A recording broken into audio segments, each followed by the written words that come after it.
बिस्मिल्लाहिर्रहमानिर्रहीम। अल्लाहुम्मा सल्लि अला मुहम्मद व आले मोहम्मद। हमारा आज का लेक्चर है filing, pleading and drafting of appeals under income tax ordinance 2001 and sale tax act 1990।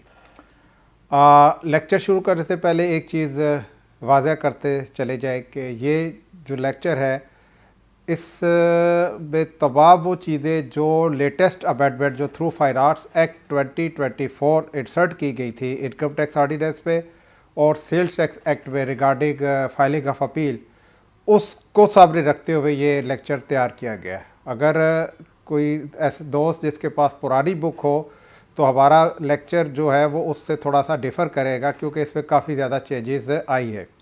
इसलिए ज़रूरत ये महसूस की गई कि इस पे एक कम्प्रिहेंसिव किस्म का लेक्चर रखा जाए। तो पहले ये था कि जो under the income tax ordinance, sale tax act और फेडरल एक्साइज जो ऑर्डर पास होता था, जो डिप्टी कमिश्नर इनलैंड रेवेन्यू या कमिश्नर इनलैंड रेवेन्यू या इनलैंड रेवेन्यू ऑफिसर कोई भी असेसमेंट ऑर्डर पास करता था तो उसमें राइट ऑफ अपील दो स्टेजेस पे थे। पहली जो स्टेज थी वो बिफोर द कमिश्नर अपील, और उस पर कोई थ्रेश होल्ड लिमिट नहीं थी कि किस अमाउंट तक कमिश्नर अपील के पास अपील फ़ाइल हो सकती है। वो 100 रुपीज़ से लेके 100 बिलियन तक जो भी उसकी अमाउंट है वो अपील फ़ाइल हो सकती थी। और अगर कमिश्नर अपील आपके ख़िलाफ़, टैक्स पेयर के ख़िलाफ़ या डिपार्टमेंट के ख़िलाफ़ कोई भी ऑर्डर पास करता था तो वो सेकंड अपील होती थी before the appellate tribunal inland revenue. और उसके बाद अपीलेट ट्रिब्यूनल इनलैंड रेवेन्यू के डिसीजन के बाद उसकी जो अगला फोरम था वो हाई कोर्ट था, जिस पर रेफरेंस फाइल होता था।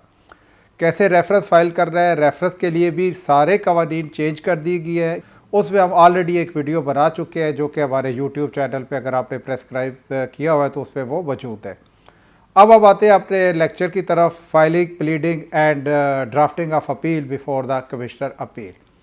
इसमें ऐसा है कि अगर कोई टैक्स पेयर किसी भी असेसमेंट ऑर्डर के ख़िलाफ़ अपील फ़ाइल करना चाहता है under the income tax ordinance 2001 और सेल टैक्स एक्ट 1990, तो जो इनकम टैक्स की अपील है वो थ्रू आयरस ऑनलाइन फ़ाइल होगी और विद इन 30 डेज़ वो अपील फ़ाइल की जाएगी।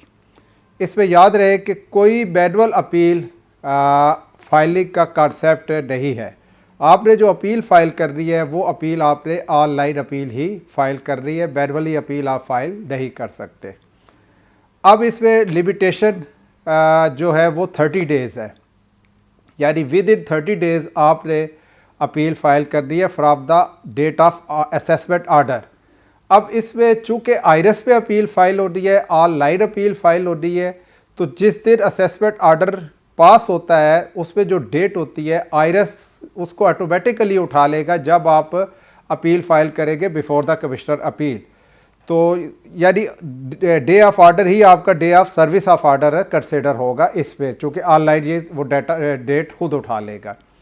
अब इसमें अगर आपने 30 डेज़ की लिमिटेशन पीरियड क्रॉस कर गया है तो आपने इसके साथ एक कंडोनेशन ऑफ डिले की एप्लीकेशन ज़रूर लगानी है, अदरवाइज़ आपकी अपील नहीं सुनी जाएगी और वो लिमिटेशन पे ही उसको डिसाइड कर दिया जाएगा। और कंडोनेशन ऑफ डिले का आगे ड्राफ्ट हम आपको बना के दिखाएंगे कि किस तरीके से कंडोनेशन ऑफ डिले आपने बनाना है। अब इसमें जो पहले मैंने अभी बात की कि एक लिमिट थी कि आप अपील जो फाइल करनी है उसकी कोई लिमिट नहीं है कमिश्नर अपील के पास। 100 रुपीज़ की भी हो सकती है और 1 बिलियन रुपीज़ की भी हो सकती है, लेकिन अब इसको लिमिट कर दिया गया है। कमिश्नर अपील के पास जो ज्यूरिसडिक्शन है, जो पावर्स है, वो है 20 बिलियन रुपीज़, यानी 2 करोड़ रुपए तक के जो केसेस है वो अपील फ़ाइल होगी बिफोर द कमिश्नर अपील। इससे ऊपर की जो टैक्स की असेसमेंट ऑर्डर्स है जो 2 करोड़ या उससे ज़्यादा के है तो वो अपील फ़ाइल होगी before the appellate tribunal inland revenue. तो आपने अगर 2 करोड़ से ज़्यादा की डिमांड है उसमें तो वो अपील आपने अपीलेट ट्रिब्यूनल में फ़ाइल करनी है, और अगर 2 करोड़ या उससे कम की डिमांड है तो वो अपील आपने कमिश्नर अपील के पास फ़ाइल करनी है। अब अगर कमिश्नर अपील आपके अगेंस्ट आर्डर पास करता है तो आपने अपीलेट ट्रिब्यूनल में नहीं जाना, डायरेक्ट हाई कोर्ट आपने रेफरेंस में जाना है। और इसी तरह अगर अपीलेट ट्रिब्यूनल आपके खिलाफ आर्डर पास करता है तो फिर भी आपने हाई कोर्ट जाना है। यानी कमिश्नर अपील के आर्डर के अगेंस्ट भी आपके पास अब फोरम हाई कोर्ट है और ट्रिब्यूनल के आर्डर के अगेंस्ट भी आपके पास जो फोरम है वो हाई कोर्ट ही है। Section 127 of the income tax ordinance 2001 जो डील करता है appeal to the commissioner appeals. Section 127 में आप अगर जब उसको पढ़ेंगे इनकम टैक्स ऑर्डिनेंस के सेक्शन 127 को, तो उसमें लिखा हुआ है कि any order pass by a commissioner और an officer inland revenue under section 120 और डिफरेंट उसमें सेक्शंस दिए हुए हैं। यानी इन सेक्शन जो उस 127 सब सेक्शन 1 में जो सेक्शंस दिए हुए हैं, इन सेक्शंस के तहत अगर कोई सेसिंग ऑफिसर ऑर्डर पास करता है तो वो ऑर्डर अपीलेबल है बिफोर द कमिश्नर अपील। अब इसमें प्रोसीजर क्या है अपील का, आपने इस चीज़ को इंतहाई इम्पोर्टेंस देनी है। पहली चीज़ ये है कि ये जो अपील फाइल होगी इसका एक प्रेस्क्राइब्ड फॉर्म है, एक प्रेस्क्राइब्ड फॉर्म पे अपील फाइल होगी, प्रॉपरली वो वेरीफाइड इन प्रेस्क्राइब्ड मैनर होगी। और सबसे जो इम्पोर्टेंट चीज़ है, आपने इसमें स्टोरी की तरह एक स्टोरी नहीं लिखनी बल्कि ग्राउंड्स ऑफ अपील प्रिसाइजली लिखनी है। बहुत ज़्यादा डिटेल्स में नहीं जाना, आपने टू द पॉइंट अपनी जो ग्राउंड्स ऑफ अपील है वो प्रिसाइजली इस पर लिखनी है।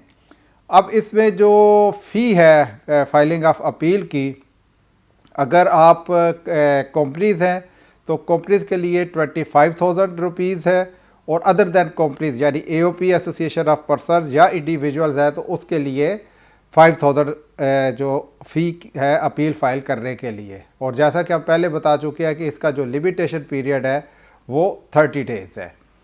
अब 30 डेज़ के अंदर जब आपने अपील फाइल कर दी तो डेफिनेटली जो आपके अगेंस्ट एक आर्डर पास हुआ है उस पर जो आपको डिमांड नोटिस साथ मिलता है, उस डिमांड नोटिस के बाद आपको एक रिकवरी का नोटिस इशू होता है under section 137 of the income tax ordinance 138 का।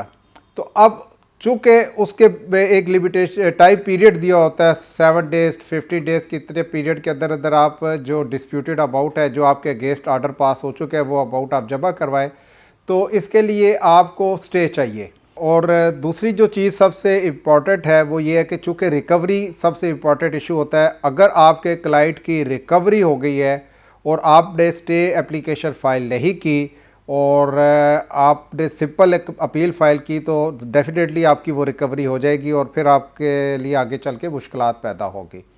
तो इसलिए आपने इमीडिएटली इसका स्टे एप्लीकेशन अगर नोटिस इशू हो चुका है रिकवरी का तो साथ, अदरवाइज जैसी रिकवरी का नोटिस इशू हो तो आपने इसका स्टे एप्लीकेशन फाइल कर रही है।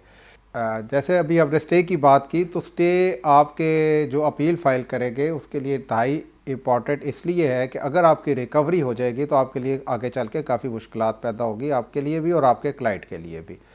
तो लिहाजा जब आप अपील फाइल करें तो अगर 138 का नोटिस इशू हो चुका है तो साथ ही आपने स्टे एप्लीकेशन फाइल कर रही है, उसमें आपने जो कमिश्नर अपील का डिपार्टमेंट का स्टाफ है उसके साथ आपने राब्ते में रहना है ताकि वो आपको प्रॉपरली उसको नेक्स्ट डे के लिए उसको आपको हेयरिंग दे दे। और अगर किसी वजह से 1 PM के बाद आप इसको ऑनलाइन फ़ाइल करते हैं, दोनों सूरतों में ज़ाहिर है फ़ाइल तो ऑनलाइन होती है, फ़ाइल करते हैं 1 बजे के बाद तो वो एक डे आफ्टर टुमारो यानी एक दिन के बाद वो लग जाएगी। तो आपने उस पर विजिलेंट रहना है ताकि आप उसको प्रॉपरली स्टे ले सकें। कमिश्नर अपील के पास जो पावर्स है वो टोटल जैसे मैंने बताया कि 60 डेज़ का 30+30 वो स्टे दे सकता है।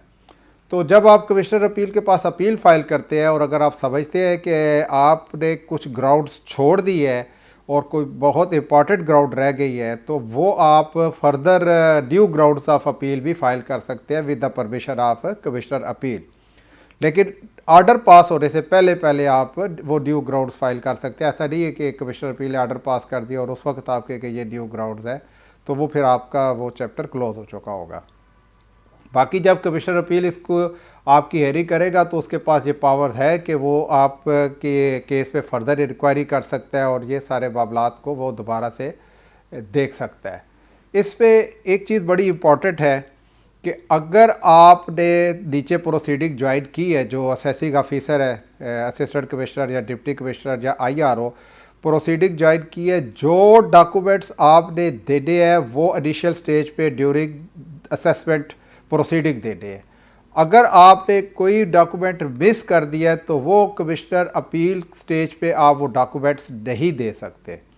यानी जैसे लॉ में वैसे सिविल केसेस में और दीगर क्रिमिनल वगैरह केसेस में एग्जिबिट किया जाता है, तो इसमें भी तक वही सिस्टम है कि जो आपने असेसमेंट की स्टेज पे डॉक्यूमेंट्स दे दिए वो आपके कंसिडर होंगे, कोई नया डॉक्यूमेंट्स आप नहीं दे सकते। हाँ, अगर आप कोई नया प्रूफ, नया एविडेंस, कोई ऐसी चीज़ लाना चाहते हैं तो उसके लिए आपको कमिश्नर अपील को सेटिस्फाई करना पड़ेगा कि ये नीचे क्या काज थी, मुझे क्यों रोका गया और किस वजह से ये डॉक्यूमेंट्स मैं नीचे नहीं दे सका। तो लिहाजा आपने नीचे जिस वक्त आपकी असेसमेंट की प्रोसीडिंग चल रही है तो आपने ये इंतहाई ख्याल रखना है कि आपने जो भी एविडेंस देने हैं वो आप निचली स्टेज पे ही देंगे, कमिश्नर अपील की स्टेज पे आप एविडेंस नहीं दे सकते।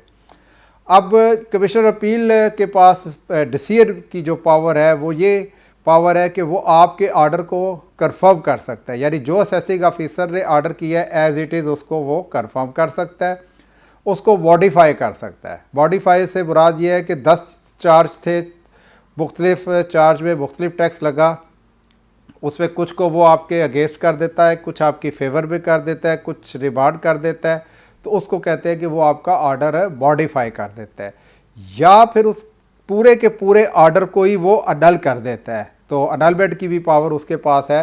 लेकिन इसके साथ साथ जैसे कहा गया कि फर्दर इंक्वायरी और ये सारी चीज़ें कमिश्नर अपील ने देखनी है।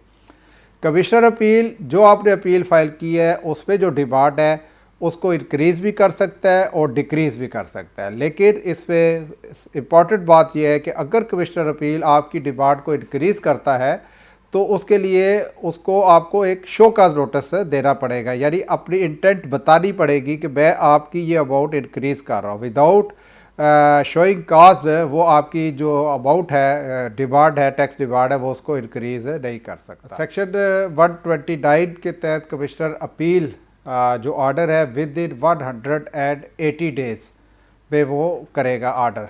अब इससे वो लेट नहीं कर सकता।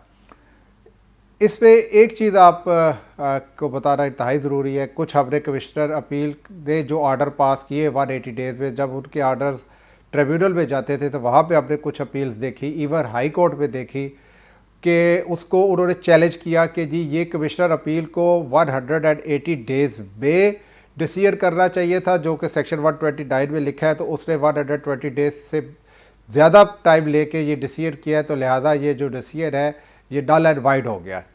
तो वो एक ऐसी ग्राउंड है कि अगर वो डिसीजन डल एंड वाइड हो जाता है तो उसके बाद क्या होगा, ये आप अपने ग्राउंड ले रहे हैं तो आप अपने पाँव पे खुद कुल्हाड़ी मार रहे हैं कि वो डिसीजन अगर डल एंड वाइड हो जाता है तो मीनिंग देर बाय कि जो आपका असेसमेंट ऑर्डर है वो इनफील्ड आ गया।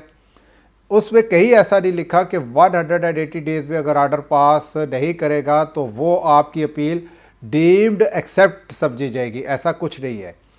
इसमें ये जो 180 डेज़ वाला लिमिटेशन पीरियड है ये डायरेक्टरी इन नेचर है, ये डायरेक्शन दी गई है। ये उस तरह का नहीं है जिस तरह सेल टैक्स एक्ट पे 120 डेज़ में फैसला कर रहा है और सुपर एशिया की जजमेंट है और डिफरेंट जजमेंट्स है कि अगर वो असेसमेंट ऑर्डर जो असेसिंग ऑफिसर ने पास कर रहे हैं विद इन लिमिटेशन पीरियड पास नहीं किया गया तो वो डल एंड वाइड हो जाएगा। ये वो वाली सिचुएशन नहीं है। एक इसी तरह का मैटर सुप्रीम कोर्ट में गया तो ऑनरेबल जस्टिस आयशा के बेंच में उन्होंने इसको यही डिसाइड किया कि ये 180 डेज़ मैंडेटरी है। लेकिन जब ये डिसीजन सुप्रीम कोर्ट का आया तो सब लोग परेशान हो गए कि अगर ये कमिश्नर अपील 180 डेज़ में फ़ैसला नहीं करता तो वो फैसला फेवर में है, in favour of taxpayer, लेकिन beyond the period of 180 days है तो असेसमेंट ऑर्डर इन फील्ड आ जाएगा और वो ऑर्डर की तो कोई हैसियत नहीं होगी। तो फिर उसके बाद सुप्रीम कोर्ट ने ही उस ऑर्डर के पहला 2 जजेस का था, फिर 3 जजेस का डिसीजन आया और जिसमें उन्होंने ये कहा कि ये वाली जो प्रोविज़न है ये डायरेक्टरी इन नेचर है। कमिश्नर अपील को जो अपील फाइल कर रही है उससे मुतल्लिक जो जो इम्पॉर्टेंट बातें थी वो कंप्लीट हमने लेक्चर कर लिया। अब नेक्स्ट जो हमारा पार्ट है उस पार्ट में हम आपको ये बताएंगे कि बिफोर द अपीलेट ट्रिब्यूनल आपने जो अपील फ़ाइल कर रही है उसका क्या तरीक़ाकार है, वो कैसे फ़ाइल कर रही है, वो नेक्स्ट पार्ट में।